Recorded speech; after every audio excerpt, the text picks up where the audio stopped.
Good morning and happy Friday. I'm Laura with St. Louis Children's Hospital, and we are here at the Children's Specialty Care Center with Dr. Boulevant from Kids Stocks and Lila Kurtz, a nurse practitioner from our allergy team. Good morning, ladies. Thank you for being with us. Today, as part of our Mom Talk series, we are talking about the first time your child has an allergic reaction to food. So not necessarily laundry detergents, but maybe we'll get to that. But we're talking mainly about food today. So as always, send in your questions. We want to hear from you, something that happened to you, something that you've always been wondering about. Maybe you've got an infant and you're going to start introducing foods. And we're going to go through all this too, but by all means, please send in your questions because that's what we're here for. So to get started, I have to have a disclaimer on this one. I have never experienced a food allergy with my kiddos, so I've never run into this, so I am coming into this totally blind, so I'm going to have a lot of questions, I think. To start out, how do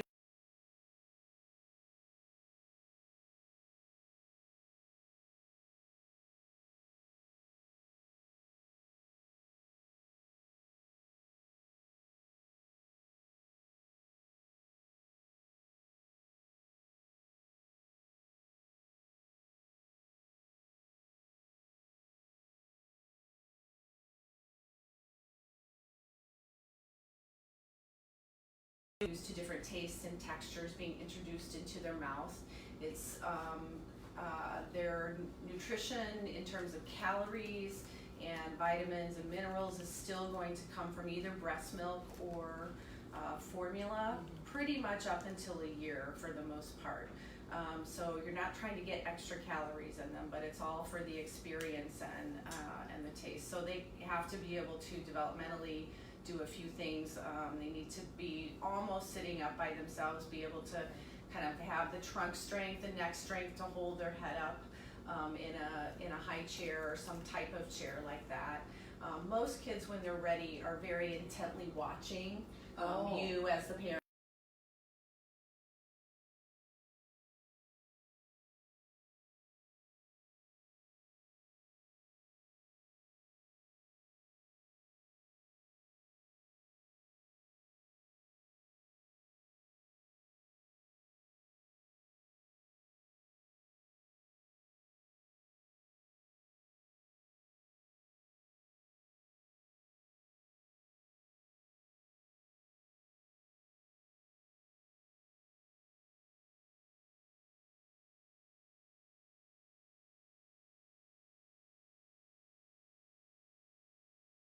Order you start that in. Got it. So, okay.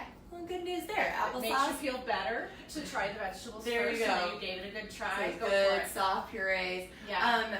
So kind of thinking back to those allergy triggers, I know we started on rice cereal and oatmeal. Are those cause for awareness when you're introducing foods? The rice and the oat, I think historically we probably would tell parents to start with rice, but it really doesn't matter. Okay. I don't think that there's not a preference for one over the other. Okay.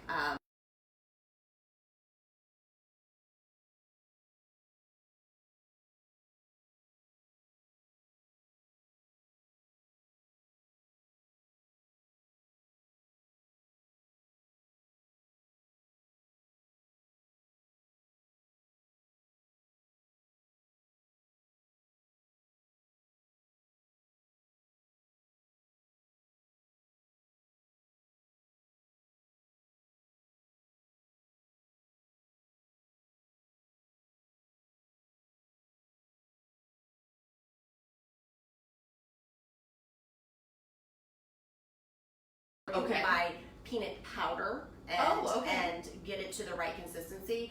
But what the babies really like is a product called Bamba. It's a peanut puff, similar to like a cheese puff, but it's made out of peanut. And I've not heard of a baby reject the Bamba. I love the Bamba. Maybe even a couple parents. No judging. Okay, so that's a good way to start introducing. So peanut, not necessarily off limits.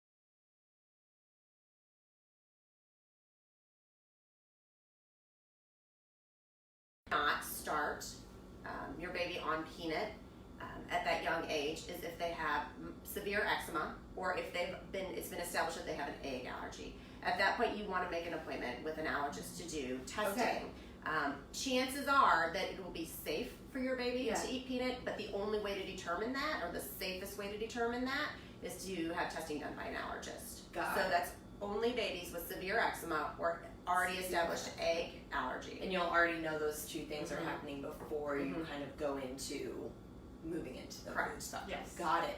So kind of like you were talking about with peanut, introducing to infant, how before they were saying no, don't, and now we're more open to that.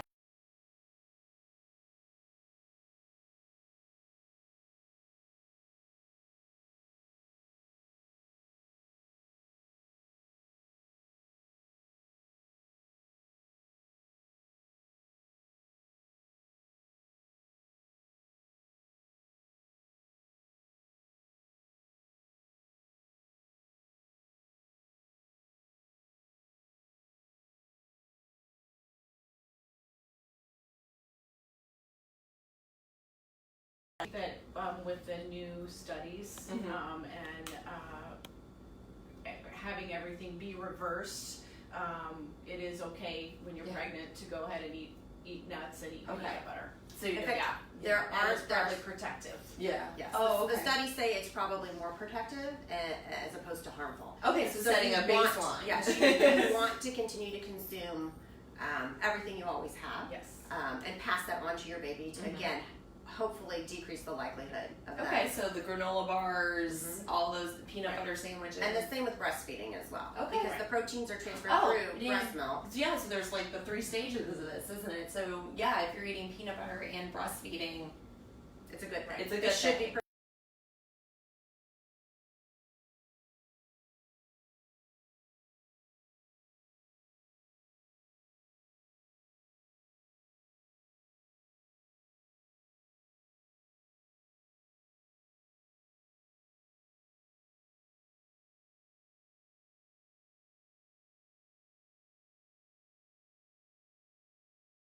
Very confusing and probably hard to figure out. So I think that kind of blends into our next area of how do you know what is a culprit food? Like, how do you know as you're starting to get into this process to just be aware of? And I'm going to tell you, this was the weirdest shopping list I have ever had.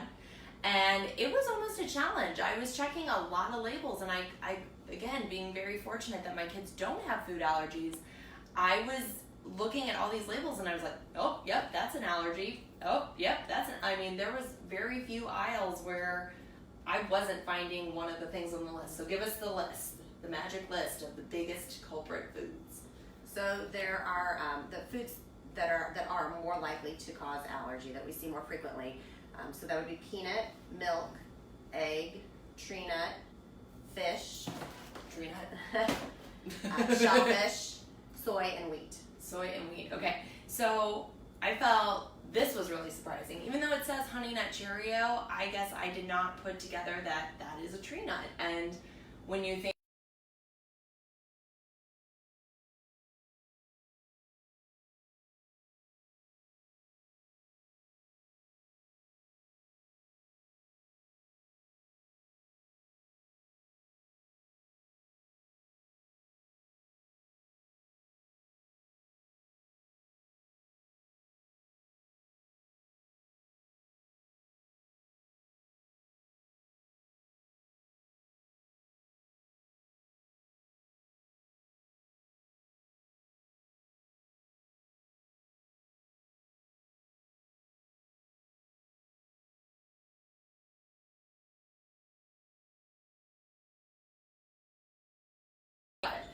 When they eat something and something new, something Yeah. different, yeah.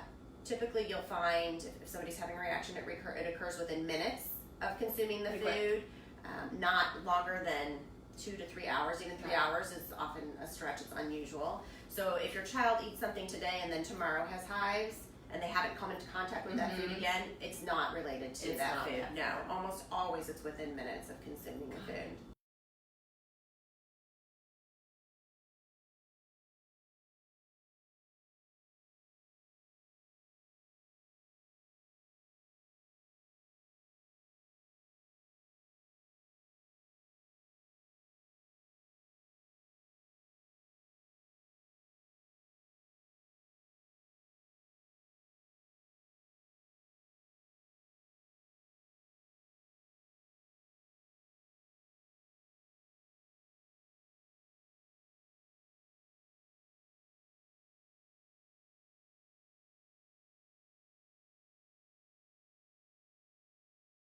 just because you're allergic to one doesn't mean you're allergic to another. And the case with the tree nuts.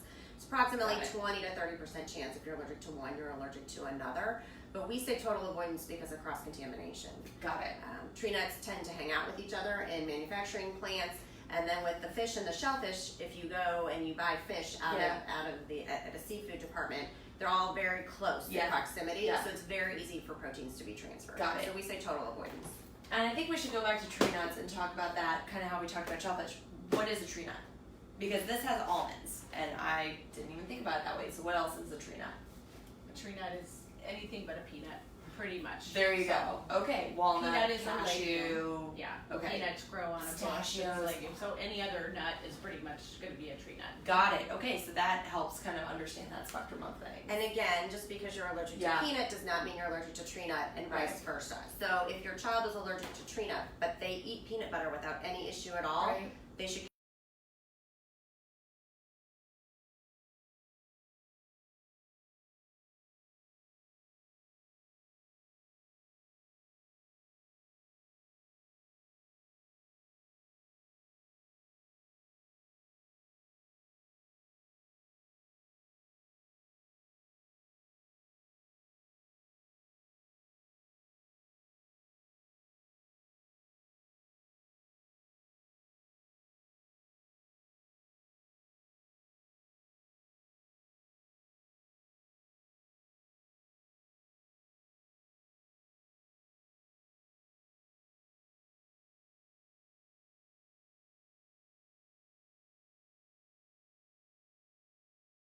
is not exactly usually not correct. Okay, good to know.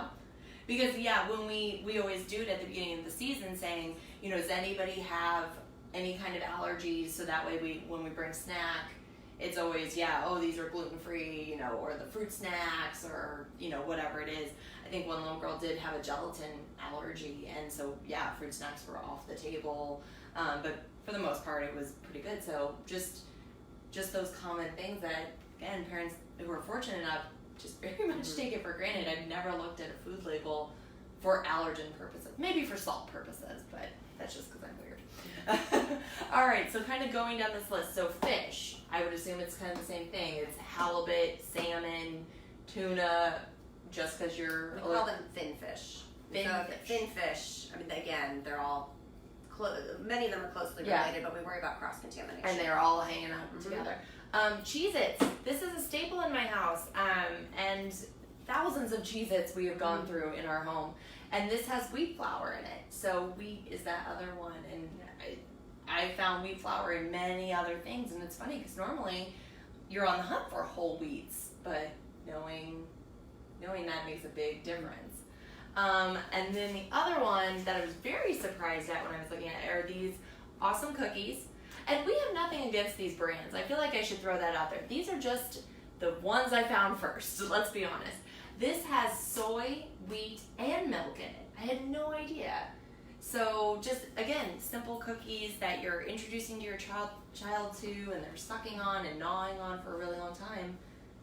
Just something to be aware of and looking at that label as you're introducing things. Is that the best way to go about it? Sure. And then, of course, we've got the peanut butter, and then this pudding has real milk in it, and then, of course, eggs, and then I got to buy tofu.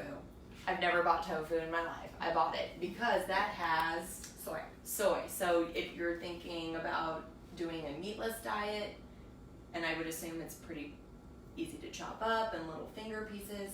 Is that kind of where parents are going? Sure. Yeah, never bought tofu in my life. No idea how you cook it. Do you cook it? I don't know. Yes. Not even sure about that one, guys. I'm not going to lie to you. So these are kind of your culprit foods that you see most often. Any others come to mind, or kind of have we, these 8 are pretty much where it's at? These are pretty much where it's at. Yeah. But I would say for, my son had a milk allergy as an infant, and milk and soy are in a lot of other things. And so if you're buying things that are processed, such as the cookies and just other things like salad dressing or just anything that will have a list of things on it will often have milk and soy and other things in it. Think about and salad there's dressing, like many Caesar different dressing. ways that milk is listed. Casein, whey are the 2 most common ways, but There's 10 to 20 different ways that those things can be listed. So for parents who do have kids with food allergy, it is a lot of work. It's very much so. And it can be a lot of work for parents who have a snack week as well. Oh gosh, yes. The dreaded snack week. Oh, I think we have a question. Me too. We have one question. What can you do if your child is experiencing an allergic reaction? So what can you do before you take them to the hospital? Oh, that is awesome. So I think before we get to that question, which is perfect and segues into this, let's talk about the signs and symptoms. So I have given my child fish sticks for the first time. What might they do? What does that reaction look like? And then we'll know exactly how to answer that question of what we do next. So we describe reactions in one of three ways. Okay. Cutaneous, meaning skin with a rash, typically hives. GI, so your stomach is upset and the body actually tries to get the food out, so throwing up. And then respiratory. And unfortunately, respiratory, if that's occurring, that's potentially life-threatening. Not that the other two don't mean that the reaction can't turn life-threatening, but if your child's having difficulty breathing, you definitely need to call 911. And if you have auto-injectable epinephrine, so an EpiPen or Auvi-Q is the other brand on the market, that needs to be given right away. Okay. So can you experience all three of those? So if you Can you have the trifecta? Yes, you can. And again, just because you have hives does not mean that that reaction isn't going to progress to something worse. So you need to pay attention, even if it seems like it's minor. Yeah. If the child's saying, "Oh, my mouth feels a little bit funny," don't blow that off. Yeah. Especially if your child has an established Like food an itchy allergy. mouth, or is it like their mouth is swelling up? Both. Or both. I mean, Both. yes. I mean, they'll say their tongue feels funny, their mouth feels funny. Throat feels funny. They might have a muffled voice, which is a sign that their throat is closing. Okay. That their airway's closing off. So, I mean, that's definitely an emergent situation. So when they're babies, it's just watching them, making sure they're acting normal.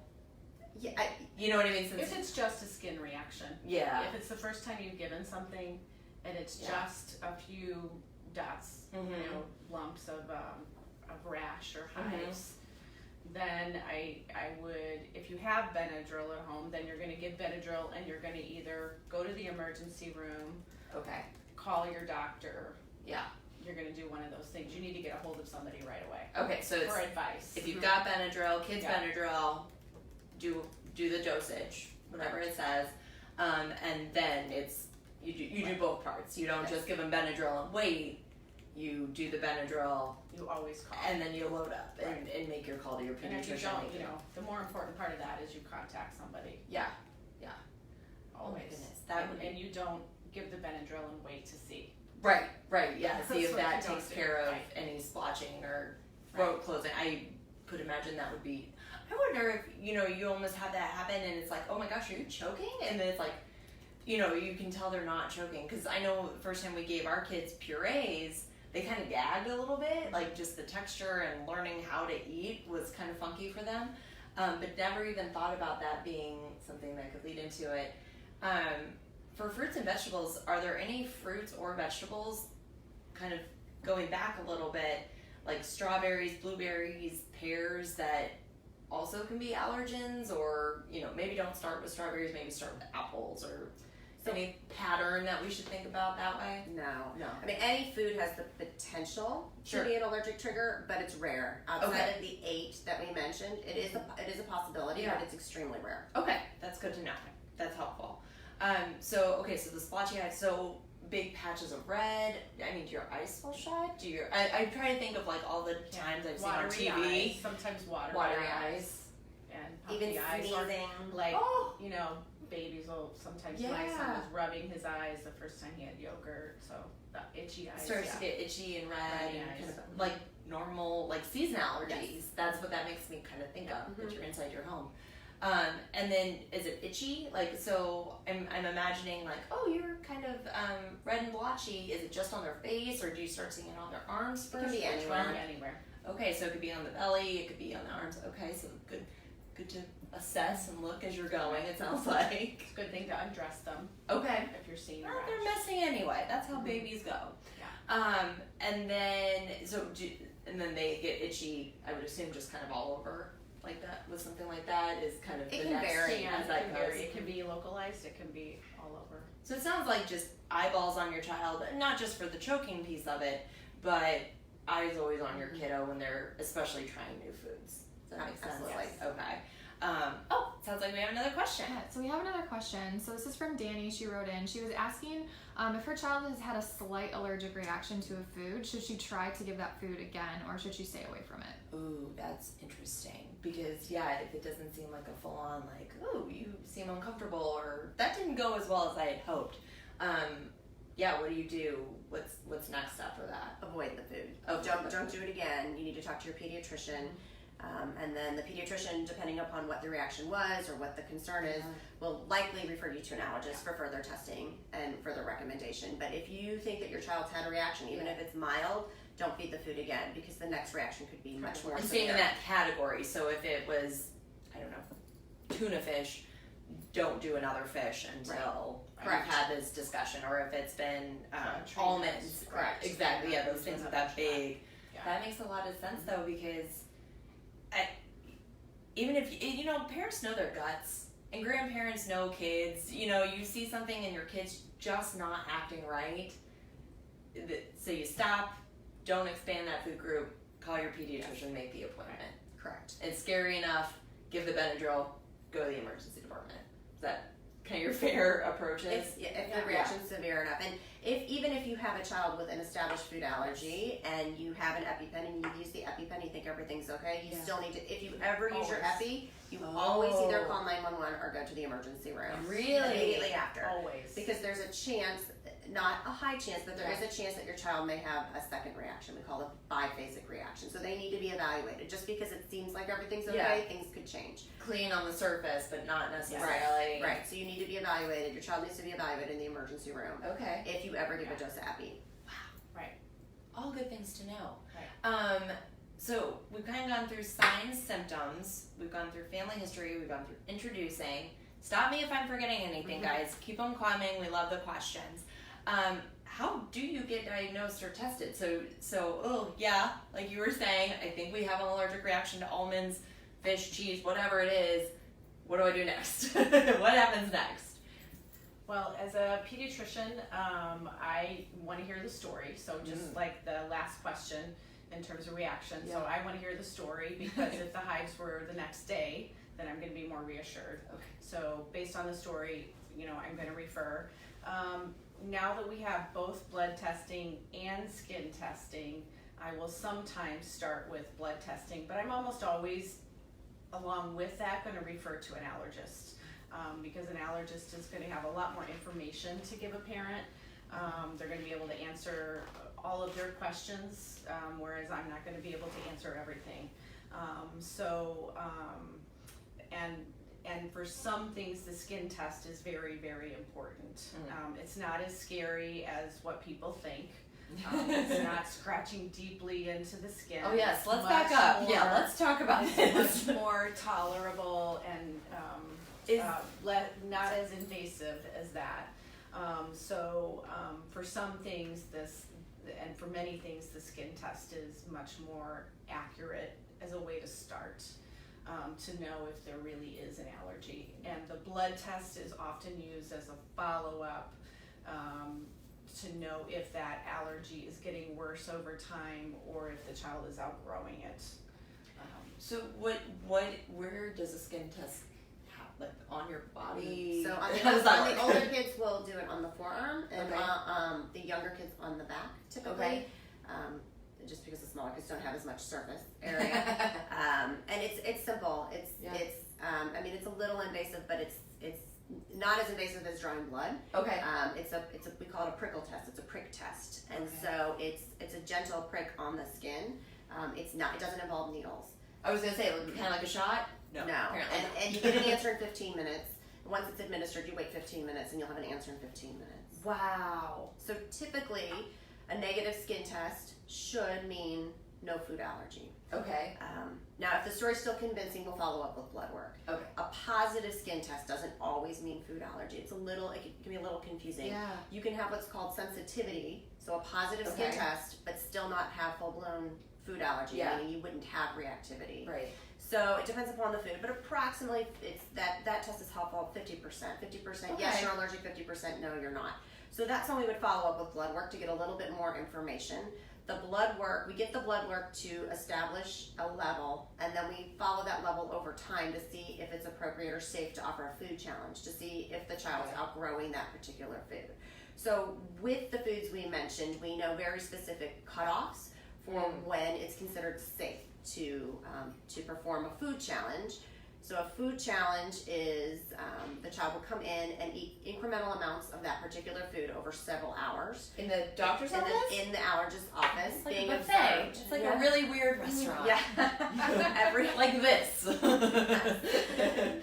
it's like a weird dream. and some of the kids, I mean, if the child is older and they've been told their entire life, but that's really scary. Food, and now you're going to, or they remember having a bad reaction, it can be challenging. That's very scary. Sure, but it's done hard in a very. Getting your kids to eat like normal stuff. Like just try it, you'll like it. Like that's hard enough. Let alone like try it, your face might get really puffy. Like that's really hard. So it's done. I mean, it's because it's incremental dosing. It's the safest way to do. I mean, in the beginning, there's such a trace amount of peanut. Let's say, for example, it's almost like peanut dust mixed into something safe for the child to eat. The child consumes that, and if there's no reaction, 15 minutes later, they're fed a little bit more. 15 minutes later, a little bit more. Yeah. So if they make it all the way through, there's typically 11 doses. In the end, they actually consume peanut butter or peanuts, and then they're observed for another 2 hours. That's a lot of eating. It's a lot of eating.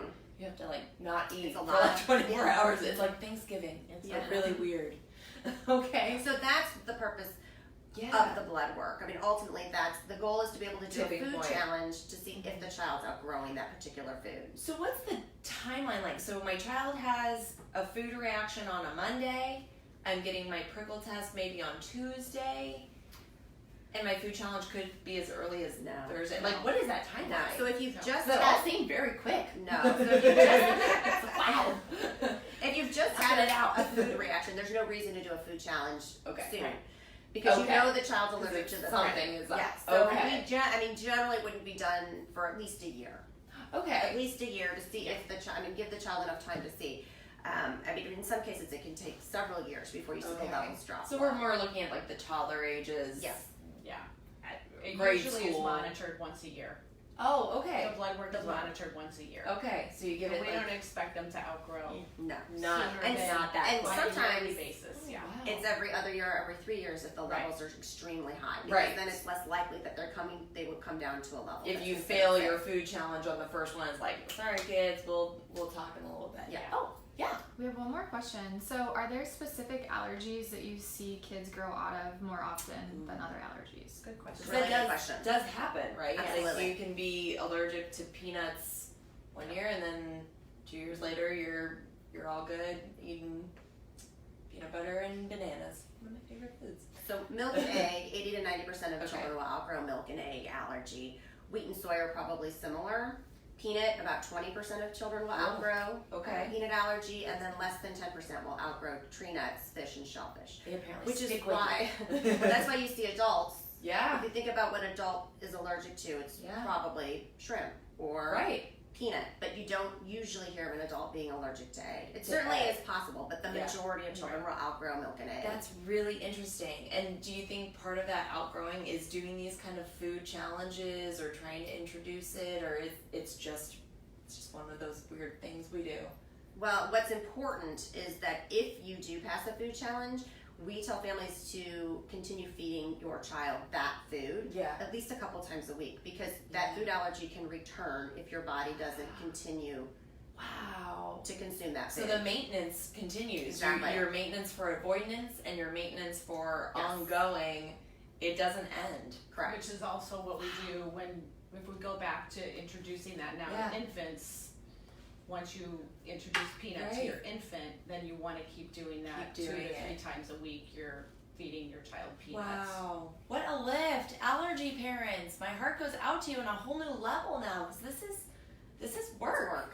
This is work, and a kiddo being very adamant about, because I know with my son being in grade school now, we're not allowed to bring in obviously homemade treats, and then it's a peanut-free school. And then anything we buy goes to the nurse first, and she checks the label. With Halloween coming up, we've got the Halloween party, and I've got to I gotta bring snack to that too. So I'm trying to figure out what I'm gonna bring, and I was like, oh, we have to take it to the nurse beforehand. Oh, like I promise I'm not a bad person, but it's to check those things that you might not think about. Wow, that's a big lift. So if you have a grade schooler, do you let the school know about allergy? Yes, and it's like marked down absolutely. in a Very chart important. and like, oh my goodness. Even in middle school and high Yeah, school high as school, well. I guess. Yeah, I'm just very thinking about the important. littles. I'm not even thinking Yeah, It's about important. No, our so school age yeah, kids. definitely important all the way through. Holy smokes.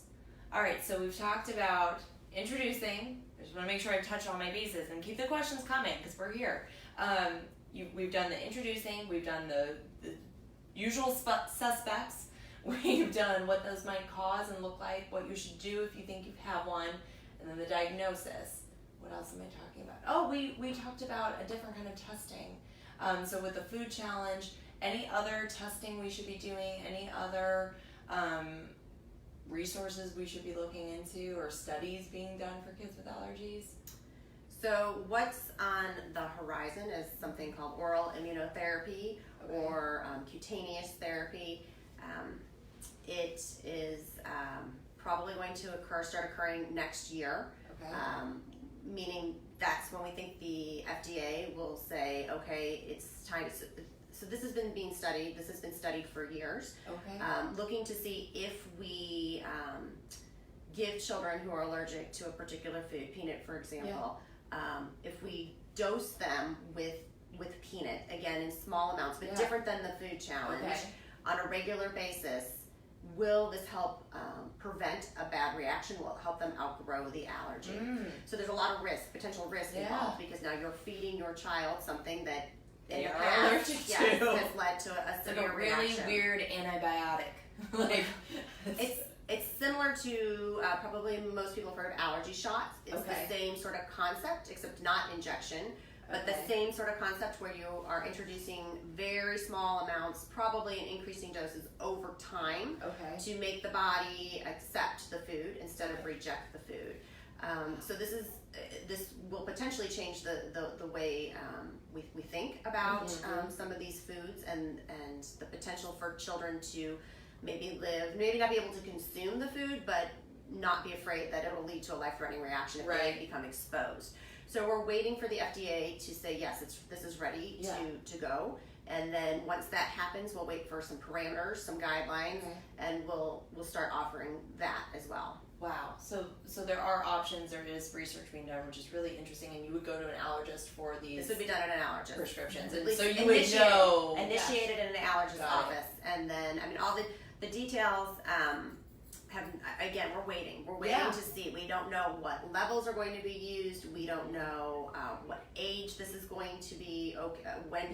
Which children will be candidates. We don't know that information yet. Okay. We're waiting to hear, but it should be coming fairly soon. Okay. So it sounds like at the end of the day, as you start to introduce these type of foods to your kiddos, it's having a conversation with your pediatrician first and understanding what to be looking for, what questions to ask, what foods to introduce first, going in the orders. That is super helpful. Just so we cover our quick bases, anything with laundry detergents, bee stings. I'm trying to think what other things can cause allergic reactions. For some reason, laundry detergent, because you buy the colorless, dye-less, fragranceless ones for your little itty-bitties.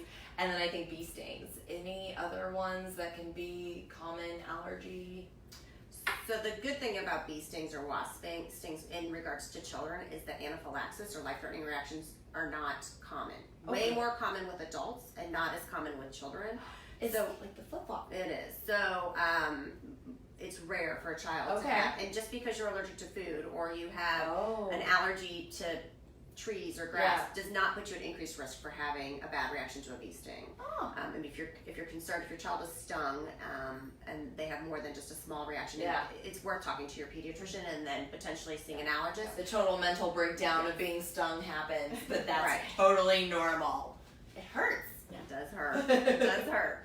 And there's no calming them down once it happens. Very frustrating. Okay, good. Well, that's good to know. How about soaps, laundry detergents? Same thing if you've got your onesie on your baby and they're itchy and bumpy. Yeah, that's more of a sensitivity. Okay.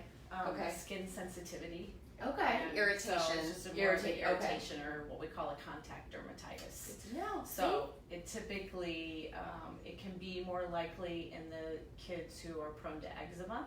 So in the kids who are prone to eczema, those kids are more likely to some degree to have food allergies and seasonal allergies and asthma. But there are kids who have none of those things who also have sensitive skin, just alone, get itchy by from certain themselves. soaps or And so it's a lot of trial and error. But literally in the definition general- of parenting right there, ladies and in gentlemen. general, Trial and error. It's true Yeah. though, because you do. Right. You kind of test the water. I remember when we were doing laundry and I had finally run out of my colorless, dye-less, fragrantless detergent. And I was like, these kids are going to be naked if I don't just throw my blue or my green detergent in here. And it was like, we'll see what happens. And they were fine, luckily. But it's going to just, we're going to run the gauntlet, see what happens. All right. And then anything with hay fever or seasonal allergies, we should, because we're kind of past that stage, but we're going to be swinging into spring really soon. So what do I do when my kids' eyes are all red and itchy and they've been outside playing all day in the pollen and the mold and all those kind of things? Anything there? Shower them at the end of the day, every day.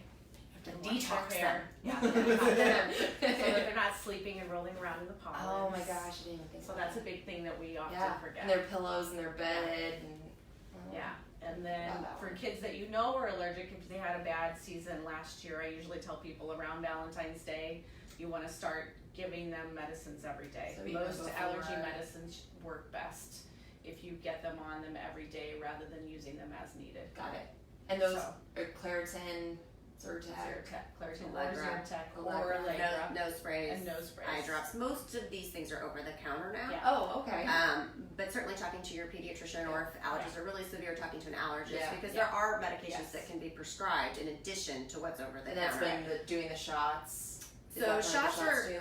we say shots are kind of a last resort. I mean, if Oh, you've tried okay. everything else and your child is still miserable, their eyes are Miserable. swollen shut, they can't go outside, Oh. or if they have asthma and their uncontrolled allergy is leading to uncontrolled asthma, those are instances as well when we would consider brutal. shots. Right. But most patients with allergies do not need allergy Right. injections. Okay. Well, that's good to Your know. allergies could be controlled with medication.